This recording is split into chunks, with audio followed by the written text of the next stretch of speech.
most people think about what Jesus said about money, they think about giving verses like Acts 20:35, where we learn that Jesus said it's more blessed to give than to receive. And no doubt, Jesus said a lot about money, but in today's video, I want to focus on 3 surprising things that I learned that Jesus said about money. And hat tip to crosswalk.com, that's where I found the inspiration for this article, so I will have that original article linked up down below. All right, so the first surprising thing to me is that Jesus basically said that how we handle our money is a test. So we'll go ahead and look at Luke 16:11, and here we have Jesus saying, so if you have not been trustworthy in handling worldly wealth, who will trust you with true riches? And we see something similar in Matthew 25 in the parable of the talents. And basically the gist of the parable of the talents is that you have a guy who has some wealth and he has 3 different employees that he gives his wealth to manage it while he's gone. And then he comes back to see how they did, and the ones who stewarded that money well, he gave them more to take care of. And the one who didn't manage it very well, he actually took away what he had and gave it to the one who handled it the best. So what I take from all this is that God is testing us with our money to see how we're going to handle it, to see if we're trusting him with it. And I don't know about you, but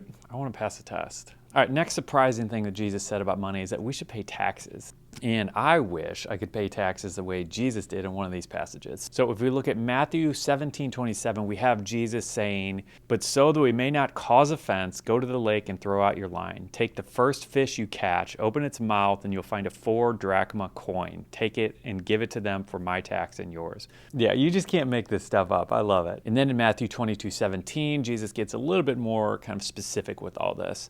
And it says, tell us then, what's your opinion? Is it right to pay the imperial tax to Caesar or not? And these are the Pharisees talking to him.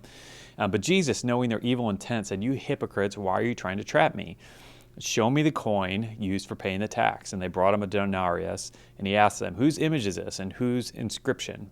Caesar's, they replied. And he said to them, so give to Caesar what is Caesar's, and give to God what is God's. So as much as we all probably hate paying taxes, Jesus said we should pay taxes.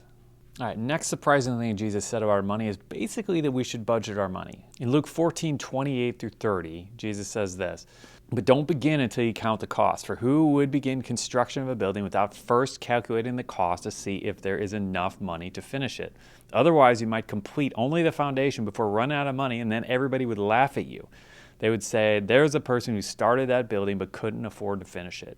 Yeah, this is a tough verse for a lot of us financially because I think it makes us realize that we can't just do whatever we feel like doing, and we have to think through it a little bit. Yeah, I think this verse also goes right against the idea of spending more than we earn and living beyond our means, especially to impress other people. So maybe this is buying a nicer car than you can afford. Maybe it's buying whatever, all these clothes to impress people that you don't actually have money for. Yeah, it can be a tough pill to swallow, but I think God's trying to communicate something to us in this verse. Now, there are tons of other verses where Jesus talked about money and referenced money, so I'd love to hear from you what ones you would add to this list, so let us know down in the comments down below. And if you're new to our channel, what we do here is talk about practical ways to manage our money wisely, and then we talk about the biblical principles that tie in and wrap this whole thing up together. So if that sounds good, consider subscribing, and in this next video, we're going to look at 7 weird things that Christians should be doing with their money. So just click on that link, and I will see you in the next video. And if you haven't already, head over to SeedTime.com so you can get your free email course from us on how to master your money using biblical principles. So that's all for today.